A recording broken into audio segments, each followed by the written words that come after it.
Welcome to Food Time and Garden. Today I'm going to harvest Hakeuri turnips.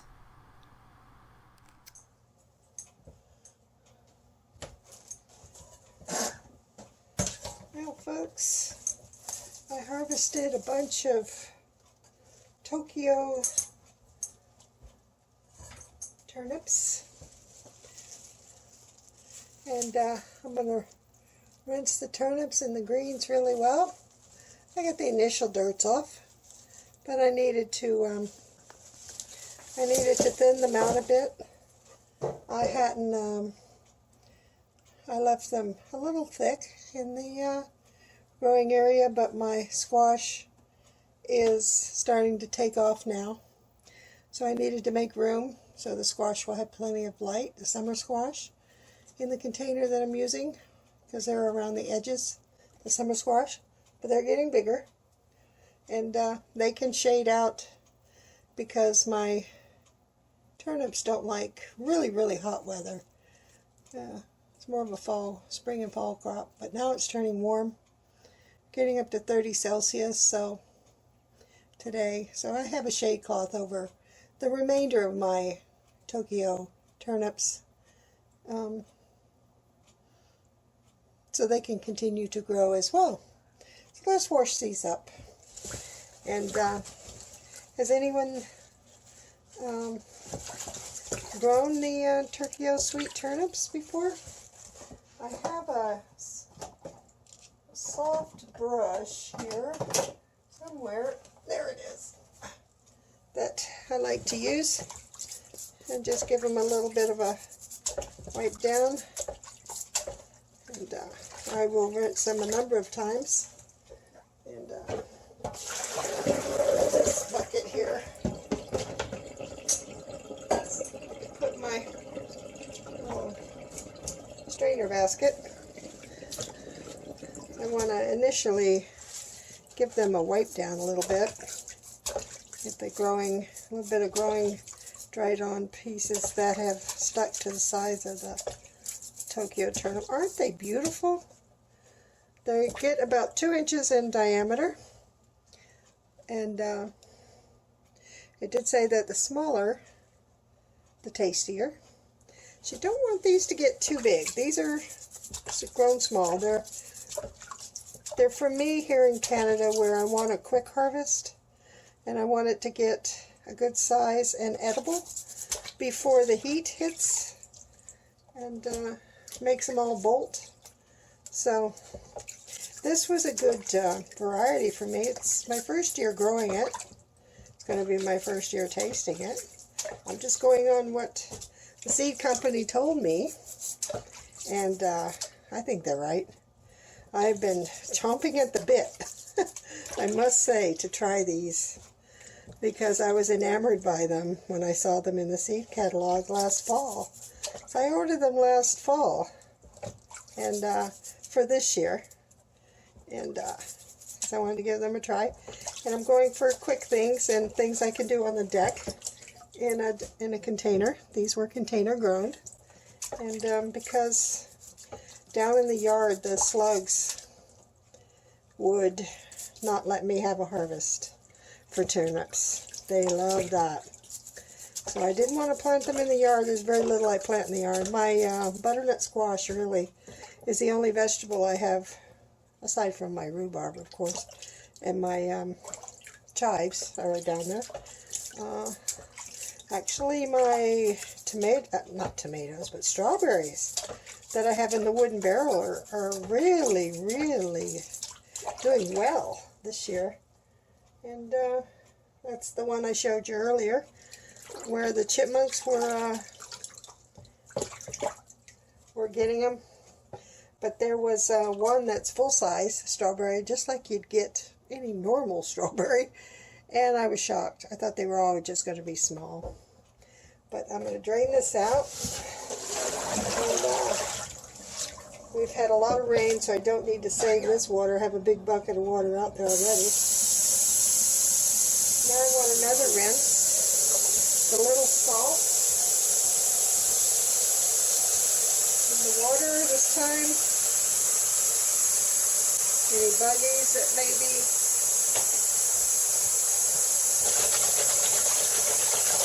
stuck on there. I rinse them outside to get the initial dirt out, so I don't want to bring it in. So I don't like having the dirt go down my drain. So I will soak these for a few minutes in the salt water and rinse that off again.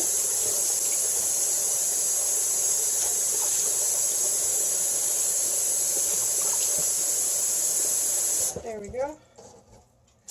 And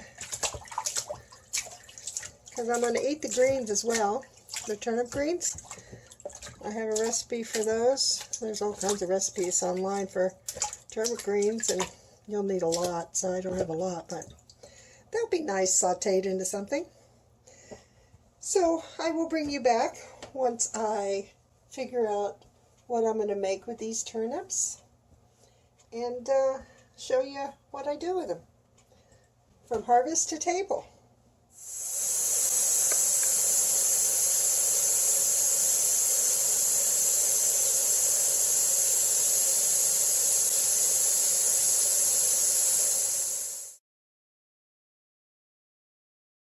Second rinse gone. No, second rinse done. And yeah, on to checking out how I'm gonna cook them.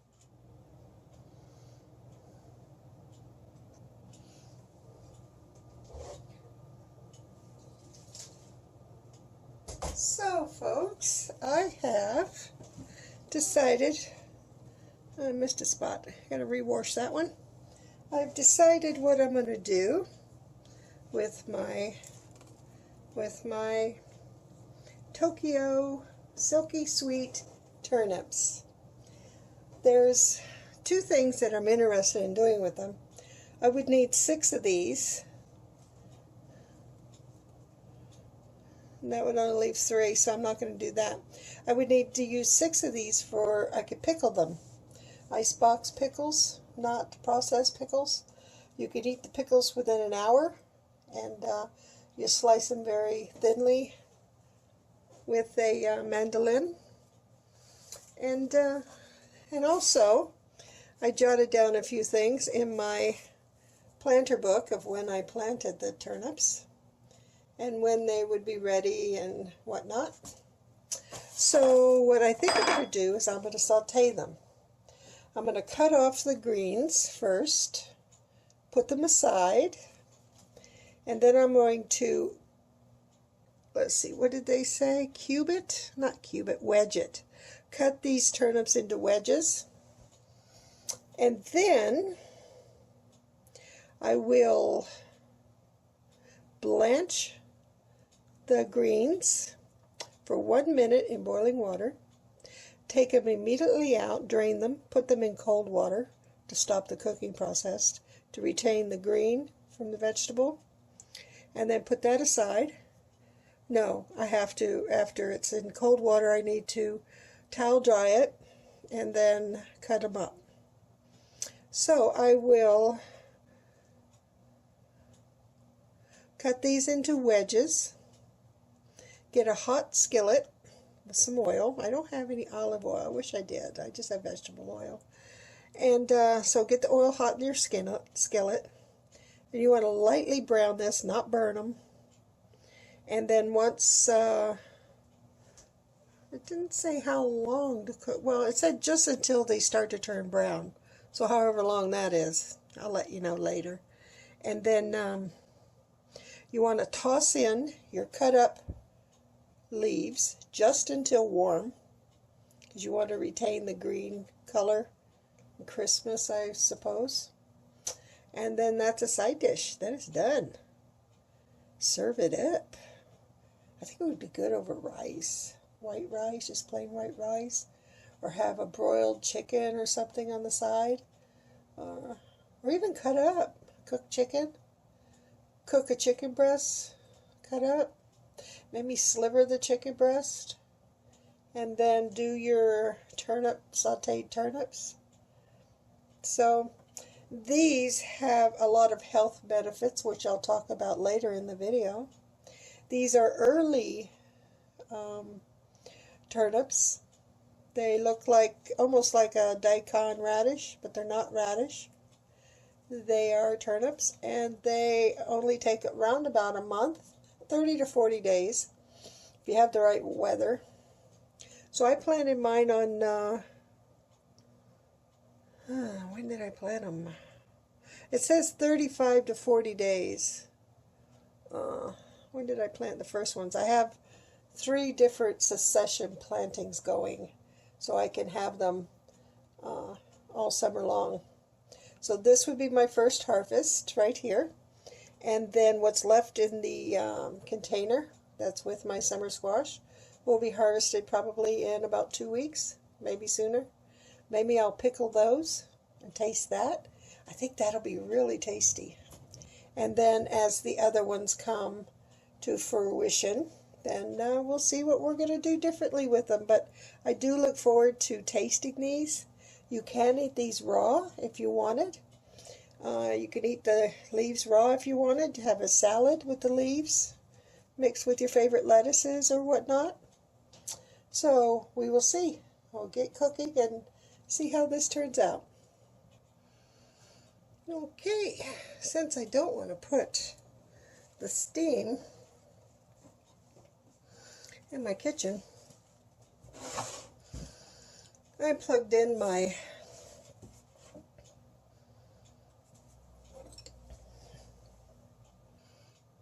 sorry about that, folks. I had to step away for a second. My allergies are getting the better of me. So I want to take the roots off.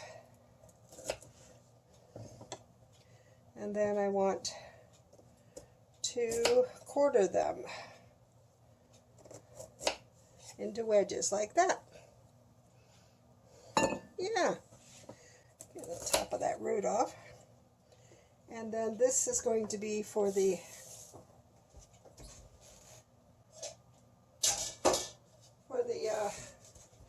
barbecue outside.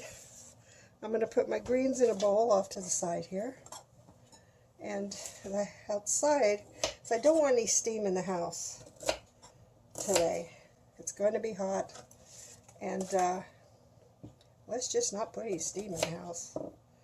I already decided, but I had set up, so my barbecue doesn't work anymore because, well, it ran out of propane, and there was something else wrong with it. What was it? I can't remember what it was, but it was, let's see, this is 2021, so it was 22 years old, the barbecue. It was a Weber. It's still good. It's not broken. I mean, I can still use it. I just need, see, my propane tank was leaking. So I took it to the place where you get them filled, and they'll take damaged propane tanks. And I didn't want to get another one at the time, because I really didn't use my barbecue very much. Because where my deck is located, out my patio door from my kitchen, about the time I would cook dinner on the barbecue, the sun would be right there, and it would be hot. The setting sun around 5 o'clock hit me right in the face, and I didn't enjoy barbecuing, and I'm trying to duck behind the lid of the barbecue, and I did have a one of those umbrellas, you know, those big patio umbrellas, and it tilted. Well, it was old too, so it broke. So I bought another umbrella, which was very expensive at the time, but it didn't tilt, so it did me absolutely no good to block the sun from my face. So you got the heat from the barbecue, the heat from the sun setting, and I went, okay, this is ridiculous. I'm not going to do this anymore. So I didn't replace it, but I am keeping my barbecue for when I do. If I find down the road, if I find an umbrella that tilts, because all the ones that were there, because I went back, because I was going to take it back and get a tilting one. So I put it back in its box, the umbrella. They didn't have any tilting ones where I bought it from. So I wound up just, for a couple seasons, I had it in my patio table. But I really didn't use it because it didn't tilt, so it didn't do any good. And the way the sun goes over my house, that's the only time of day in the back where I need shade. So that didn't work out. So anyway, I wound up giving it to my daughter. Last summer I gave it to her. And because they sit outside at their little patio table. And so anyway, have my greens. I'm going to go outside now, and I'll bring you with me. And I'm going to boil them for 1 minute and get them out of there.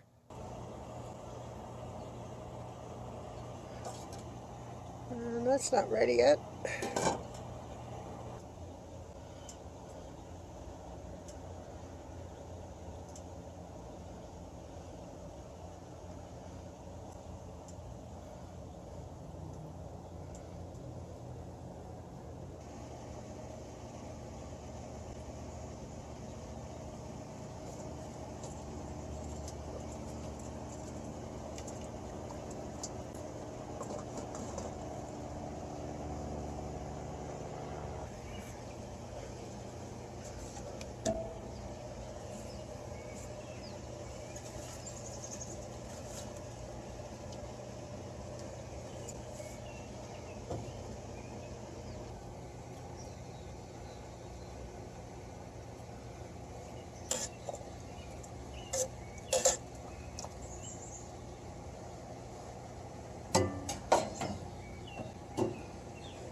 Okay, cold water.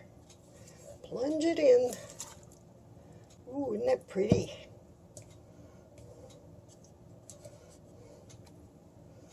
Yeah, let's just poke it down a little bit. Isn't that pretty?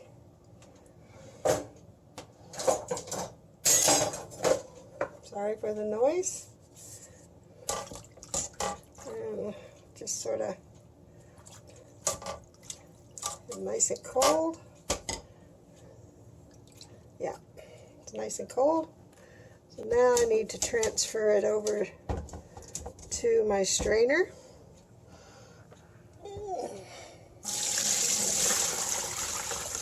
Get it out of the water.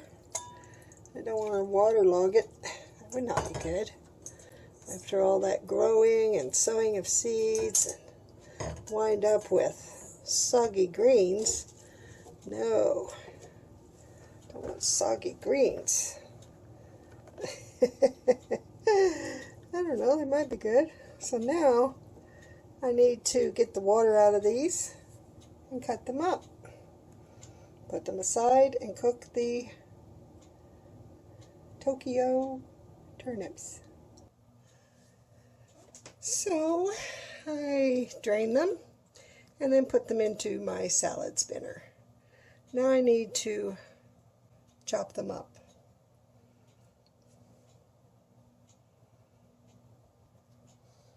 Okay. Just want to lightly chop them up. Let's stems still have a little bit of a crunch, which is what I was going for. So I'm glad that the minute wasn't overkill, which is good. So we're going to just cut this up to about 1/2 inch, I suppose, pieces. They didn't specify, but it's whatever you know, how you want it on your plate. Okay. No, I won't cut myself. I promise. So that's cut up. Now on to browning, lightly browning the turnips.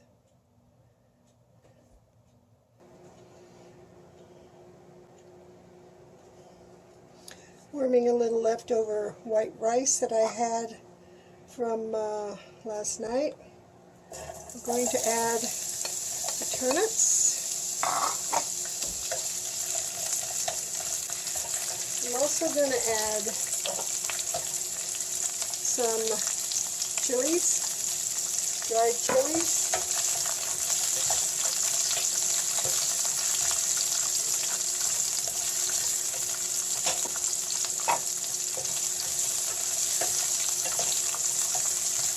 At the end, I will add a little bit of granulated garlic, powdered garlic. I don't have any fresh garlic, unfortunately. That would be good. So I think the chilies would be good. Nice and tasty. Bring that down a little bit. I don't want it to burn.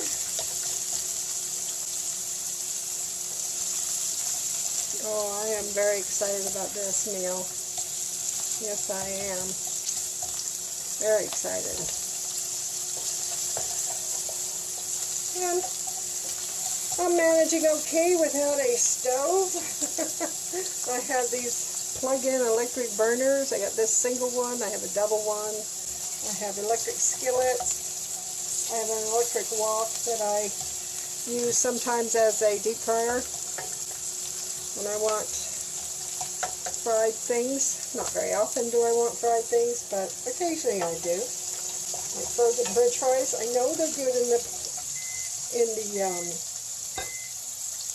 air fryer. I mean, I've done them in the air fryer. I mean, yeah, less fat, less oil. Yeah, yada yada. But french fry? Eh. You know, sometimes you just want french fry fried in oil. As long as you don't eat that stuff every night, which we don't, or I don't, I mean, and I don't see a harm in it. I eat very few things that are fried, as I say, as I'm frying this, in the oil, sauteing it in the oil, which should be olive oil, which is better for you, but I keep forgetting to add it to my list. My daughter is a sweetheart. She goes and she gets my shopping for the week or for the month or whatever, however often I need it. I haven't needed it too often lately because I get butcher box meats delivered. I don't eat fish or beef, unfortunately, because of gout. I have gout in my feet, and I find that if I eat fish and meat, it tends to trigger the gout. Then I make a turmeric tea, and it helps somewhat, but not totally. Turmeric tea is it's turmeric powder, ginger powder, boiled in water for about, sort of boiled or steeped. I boil it for about a minute, and then I strain it through a cheesecloth. And it's very strong, very potent, but it works on gout. And but what I do is I let it cool, and I add it to a jar, and then I use about 1/4 of a cup in a tall glass with ice and ginger ale, or Sprite if you have it, or 7-Up if you have it, but I use ginger ale, and that makes it very tasty. The turmeric and the ginger don't burn my throat that way, and I get it, and it works as a medicine. for my gout, and within a couple of days it usually clears up my gout. And you can drink that as many times as you want during the day. Just be aware that turmeric and ginger will come out through your pores. So you'll smell like a curry dish, which isn't a bad thing. I love curry. How many of you eat curry? Yeah, I think I've only cooked one thing on here, curry oriented. Now I'm going to turn this back up a little bit. I'm going to test it with a fork. Let's see if it's starting to get tender yet. Sorta, kinda. How tender do I want it? I don't know. So I'm going to take one of these out, I think, and I'm going to test it and see. It's not brown yet, but I don't know. Let me let it cool off and then I'll test it. Ooh, doggy, it's hot. Heat hot. Yeah, I think I had the heat too low.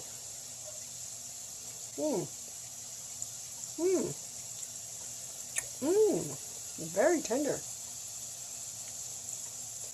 Now you can peel these if you want before you do this step, before you cut them up. But I decided, no, I'm not going to peel them. I just harvested them a few minutes ago. I'll let them go just a little bit longer, because once I add the greens, it's only in there just to warm up, because you don't want the greens to go, you know, grayish color. You want to keep the green color for presentation, because, well, to me, presentation means a lot. It doesn't mean everything, of course not. I mean, some things I make, they're not very pretty to look at, and they're not YouTube worthy for me anyway. Because when I take a picture of them, they look gray. Some things just aren't camera. Well, I'm using a cell phone, so that my daughter gave me when she upgraded her cell phone. Because I don't have a working telephone on the cell phone. I just have the camera part on the cell phone. Now it's starting to brown lightly. Yeah, that's what I needed to do. See that little bit of brown there happening? I just needed to turn it up a little bit. But I got to be careful with this plug-in burner, because it can get ahead of itself really quickly, and you can burn things up. So this is actually my very first harvest of the year. I'm in northern Canada, 4A growing season, zone A, 4A, and I'm north of Toronto in Ontario. And I think this is ready to accept the greens. So I'm going to put the greens in. A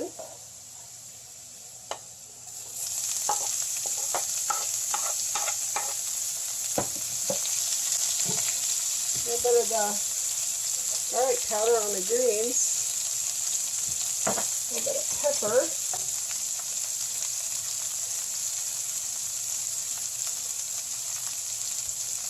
A little bit of salt.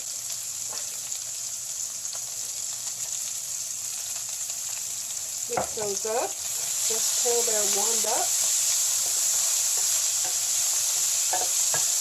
So, yeah, as I was saying, this is my first harvest of the year. We've had very cold weather.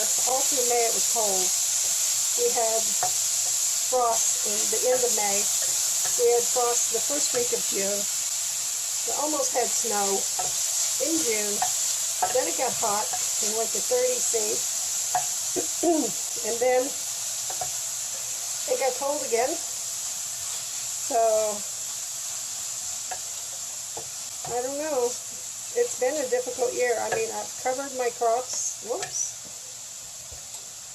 I have covered my crops. That's warmed through.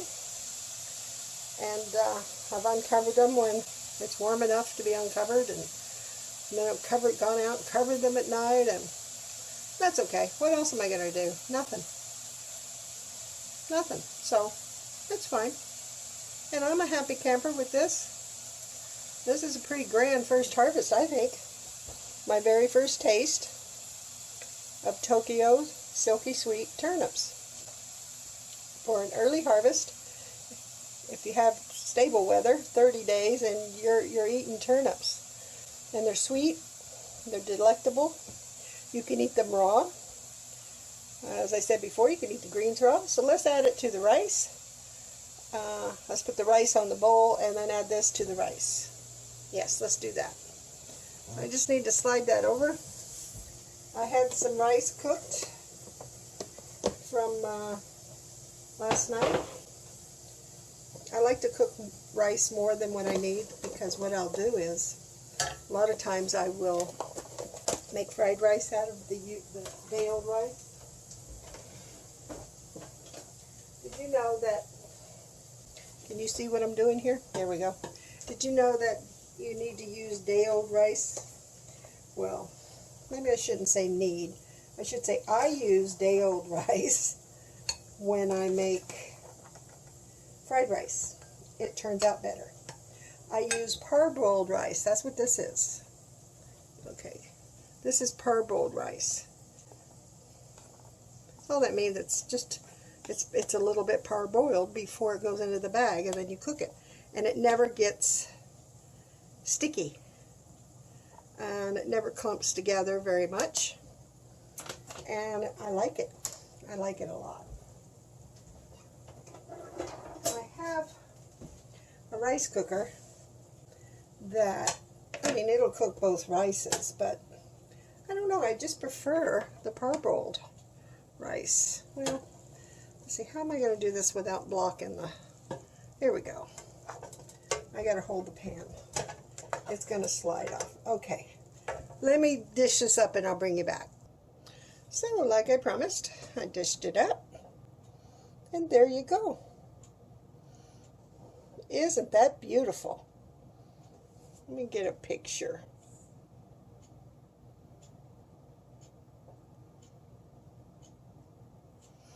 Okay, now all you need, which I have,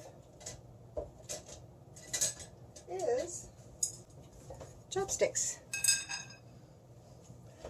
And there you're set to go. Thank you for joining me in my kitchen. And I hope you enjoyed learning about the Tokyo Silky Sweet turnips. That'll give you an early harvest. You have time right now. If you can get the seeds, you can plant them. You have plenty of time for them to grow. When it's really, really hot, I would have them in a shady spot, or cover them with a shade cloth so they don't bolt on you. And other than that, they're very delicious.